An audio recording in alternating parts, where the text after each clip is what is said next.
thanks for being here. I wanted to take a few minutes to talk about some things that are going on in the athletic department, just kind of some quick updates.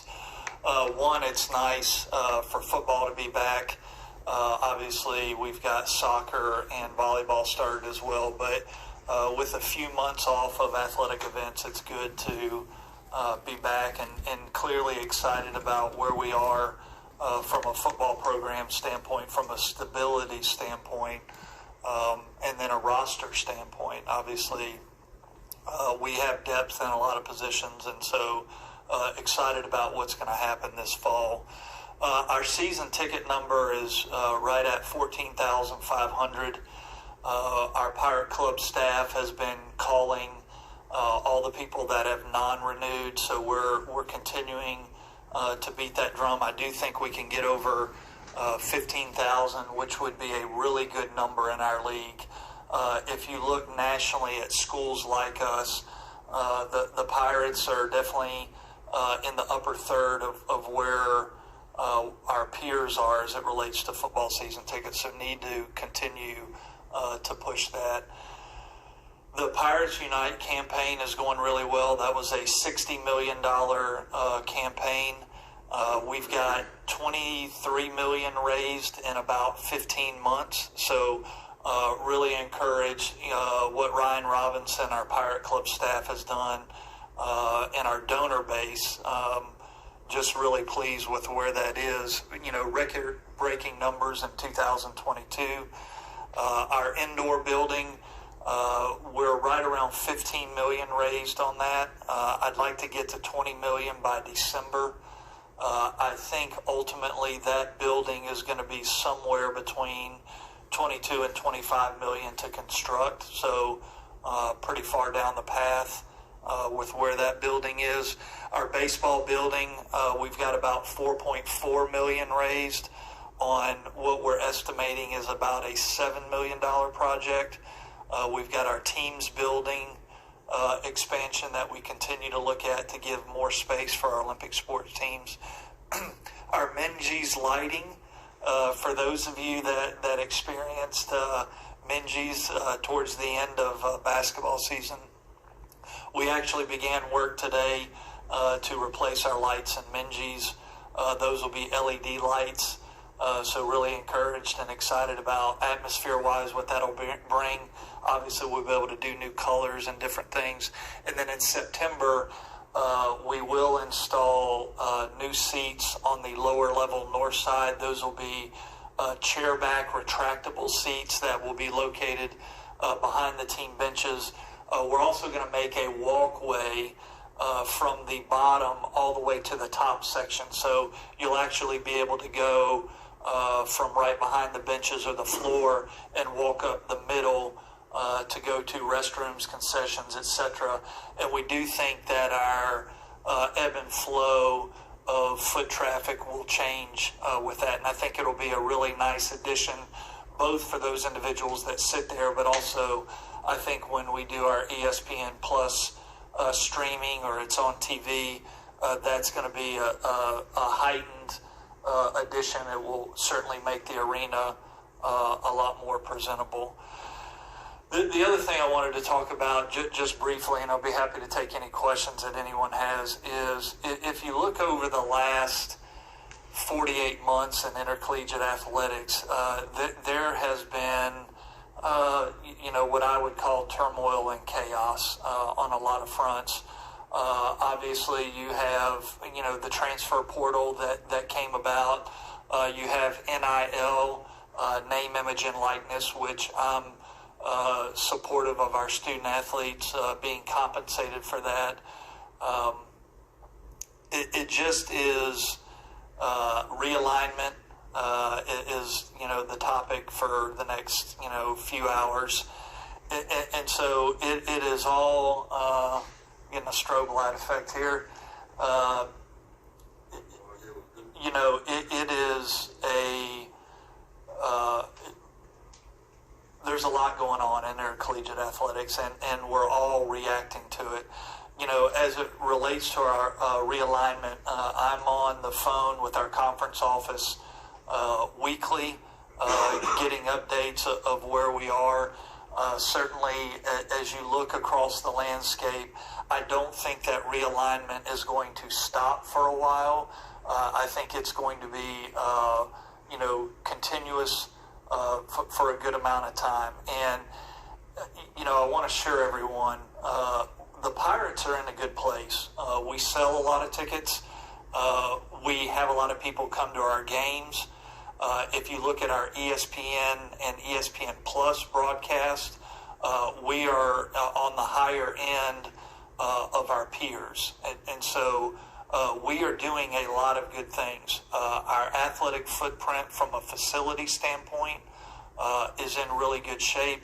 Obviously, the buildings that I mentioned earlier, football, baseball, teams building, the new weight room expansion, our footprint is continuing to grow and presents itself very well. I do believe our commissioner has a good foothold of what's going in the landscape of realignment and is keeping us abreast of where things are. I've said it a bunch and will continue to say it.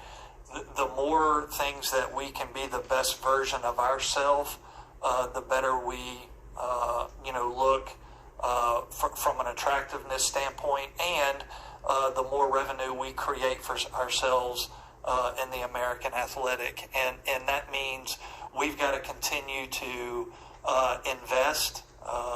We've got to continue to grow our brand. There is, the opportunity to create additional revenue that we need to do to make ourselves be the best version of ourselves. And so it's not something that I talk about every day, but I felt like it was important to address it given the nature of where it is with realignment. And look, there are a lot of rumors out there of this is going to happen and that's going to happen, and you can't stop that. And all I know is we're in a very good place at ECU, both from a conference standpoint, financially, what we receive, and then the biggest piece in my mind is how we're distributed or how we're seen. We are a solid partner with ESPN, and we've got really high ESPN Plus numbers that are very good for the Pirates. So I'll open any questions or any topics you all want to talk about. Do you wake up some mornings and say, look, if we add these West Coast schools, it's just going to be disastrous for our budget? I mean, that's got to be one of the things. Well, I think when you look at realignment and you look what's going on, going back in time to I think about the SEC adding Missouri and Texas A&M, and then different leagues follow. The finances are real, but I also think your broadcasting partner, they also have to be willing to help fund those things, and so it really is complex when you look at realignment, and then you also have exit fees, and I go back to the schools that are no longer in our league. Connecticut, Central Florida, Houston, and Cincinnati, they're all paying significant fees to leave the leagues, and in some regard, we're benefiting from that because our reserve fund and the funds that we get from the American, those schools are all paying in those exit fees that we're going to benefit financially from that. Based on what you know today, would you be for or against adding the Pac-4 teams that are remaining out there? I don't have enough information to answer that question. Meaning, you got to go back to what a financial model looks like, and your television partner has to convey to the commissioner what that would be. And I don't think you can really make an educated stance on that unless you know all the variables. And those variables, we're playing the hypothetical game, but the hypothetical game is how much distribution are all the schools going to get? Is it a tiered model? And then what does the league look like? Are there divisions? Are you having to go west now? If I could be the commissioner of college athletics for a day, the one thing I would do, outside largely of football, I am a big believer in regional scheduling. And it just makes too much sense in my mind. We don't talk about the student-athlete experience and what we're all doing financially. Like, right now we fly a lot of our teams to Texas and Tulsa and other places to compete that from a revenue generation standpoint, they're not where they generate revenue. And so I think to answer, do we want these teams or that team in order to make a fully educated guess or stance on that, it would have to be, I'd have to have a lot more information. Has there been any discussion about ECU moving conferences, or has been anyone reaching out to ECU about joining? I don't want to get into like private conversations that I've had.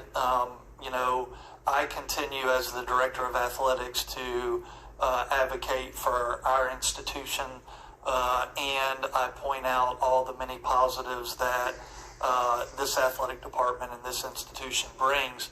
And I do think it starts at home. We're a significant value to the American athletic. If you look at our, again, ticket sales, viewership, we're in the top of our league, or right there with one or two other schools, and we're competitive. So the best I do is advocate for exactly where we are and what that is.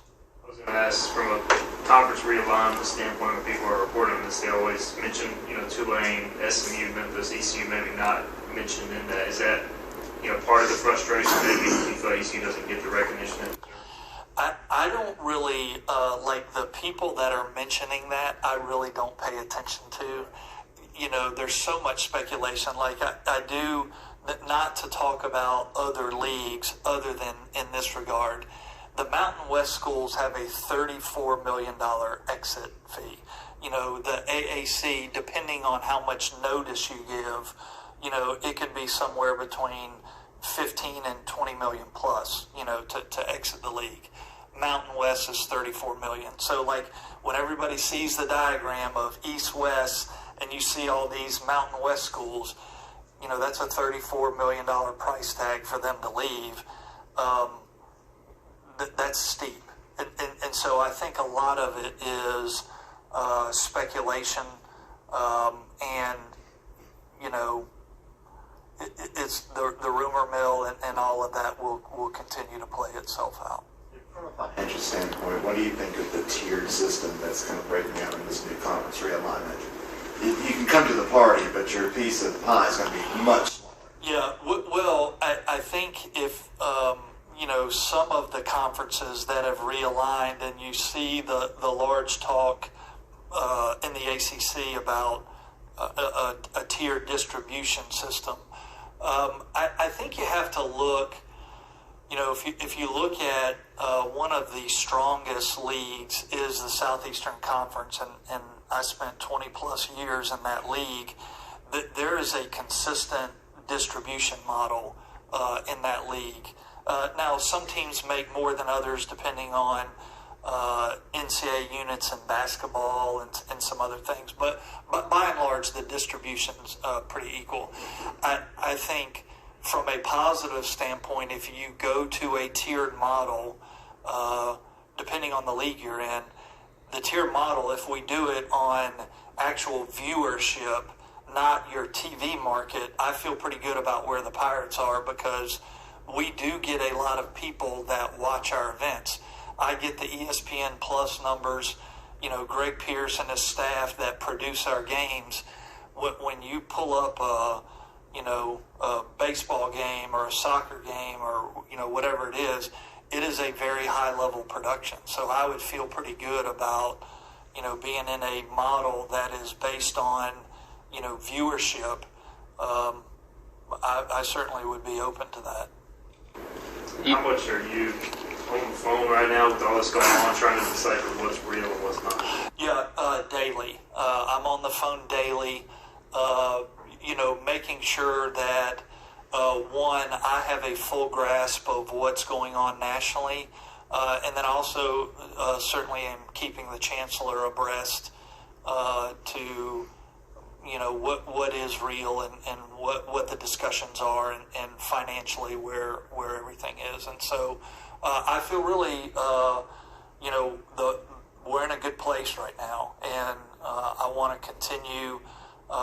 We certainly have built back, I think, some stability in our football program, but I think Coach Houston would echo this as well. We're not anywhere near where we want to be. We want to continue to grow and invest and make the Pirates a championship contender, and we're going to continue to strive for that. You talked a little bit about NIL, and I know you guys have done some big things this year. Yeah. Can you just kind of give us a little bit of update on that? Yeah, as it relates to name, image, and likeness, we are fortunate. We have a collective in town, Boneyard Collective, but we also have a lot of individuals that are operating outside of the collective that are providing name, image, and likeness opportunities for our student athletes, and that's been pretty broad-based. It is not limited to one sport. We have, student athletes from, track and field to lacrosse to women's basketball, and then certainly football, men's basketball have, some name, image, and likeness opportunities. And it is the, when I talked about the what's happened in intercollegiate athletics in the last 48 months, it's significant because if you look at NIL, our coaches, and particularly in football and men's basketball, if we're going to attract a high-level student athlete, there have to be name, image, and likeness opportunities. If we're going to attract a transfer, there have to be significant name, image, and likeness opportunities because all the schools that we're competing against, they have them. And so I know there are, quite a few people that, question the judgment of name, image, and likeness opportunities. I support them. I embrace them. And the better players that we can attract, the better teams we're going to have. And so I'm certainly supportive of name, image, and likeness opportunities. You mentioned increasing revenue and creating some new revenue funnels. Is there one or two things that you're really focused on right now? Well, it all starts with ticket sales. So the more we can garner there from just a base threshold, and selling out the tower is really important for what that means. I think we'll be able to accomplish that 2 years in a row, which is significant. We still have some premium and Williams-Clark Club that we need to sell. I think concessions is another area. We've signed a new agreement with Aramark Sports Division. So we were partnered with the campus side of Aramark.